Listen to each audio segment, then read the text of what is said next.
Hello guys and welcome to this video.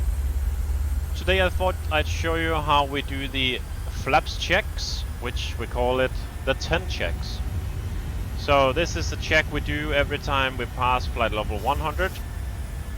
And an easy way to remember the check is F-L-A-P-S. So flaps. Good. So these are the things we want to check when we cross flight level 100. The procedure is as follows. Right now I'm pilot flying in the right seat, okay? That means the pilot monitoring is on the left seat. So, as pilot monitoring, when we pass flight level 100, the pilot monitoring would call out altimeters. That would be the trigger to the pilot flying to call the passing altitude, the climbing altitude, and call for the 10 checks.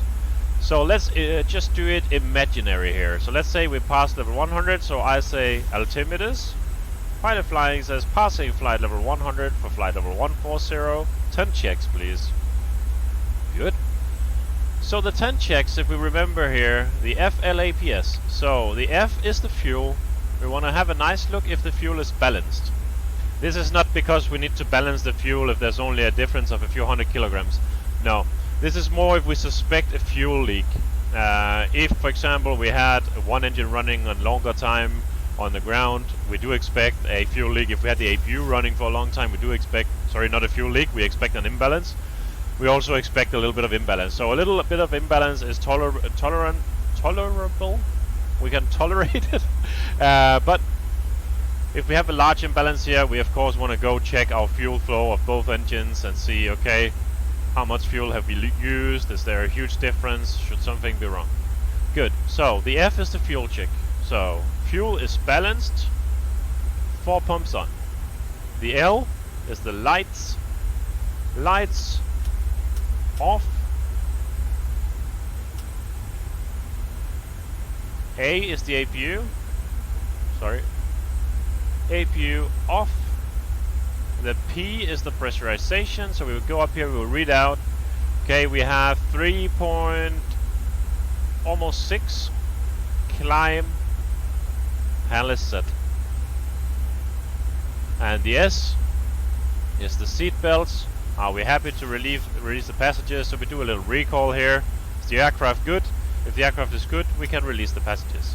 The reason why we do a recall is it would suck a little bit to put the seatbelts off and 2 seconds later found out we have a problem with the aircraft, so we cannot continue to our destination or whatever.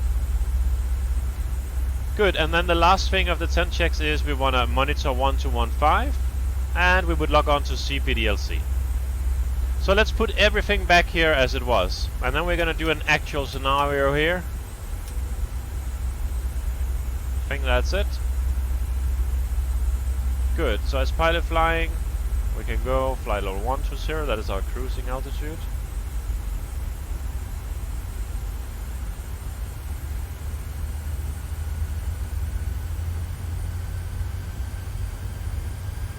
I'm just gonna modify our routing here a little bit, guys. Don't worry about this.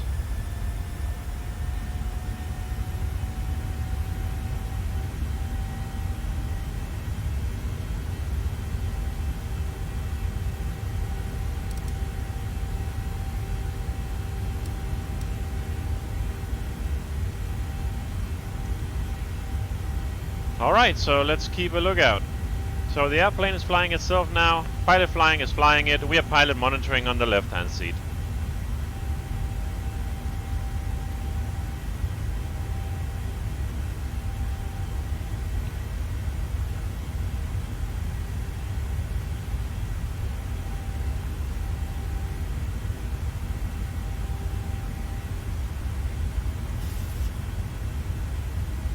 Altimeters. Passing flight level 100, flight level 120, 10 checks please.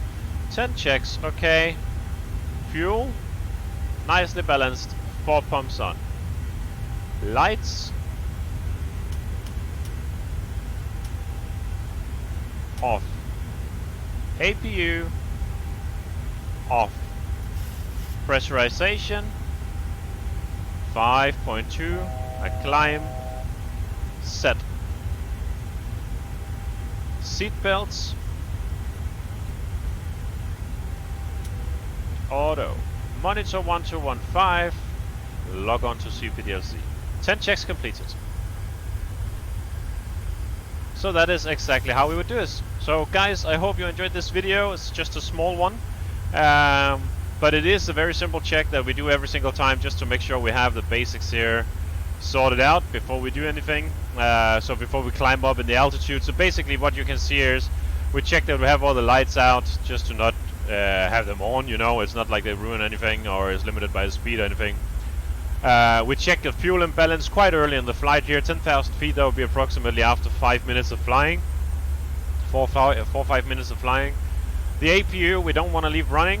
We check that it's off. The pressurization, we check we're pressurizing before we go above flight level 100, which is a good thing. Otherwise we end up with the masks down and hypoxia and all kinds of stuff, and we don't want that. Seat belts, yeah, we make it comfortable for the passengers there. The only difference to this, guys, when we're doing it during a descent, the A, we also check the angle of bank selector. It should be 25. Otherwise, it's the same thing, just in the opposite order, you know. So that's it. Thank you for tuning in, guys. Hope you enjoyed this one, and talk to you later, guys. Bye.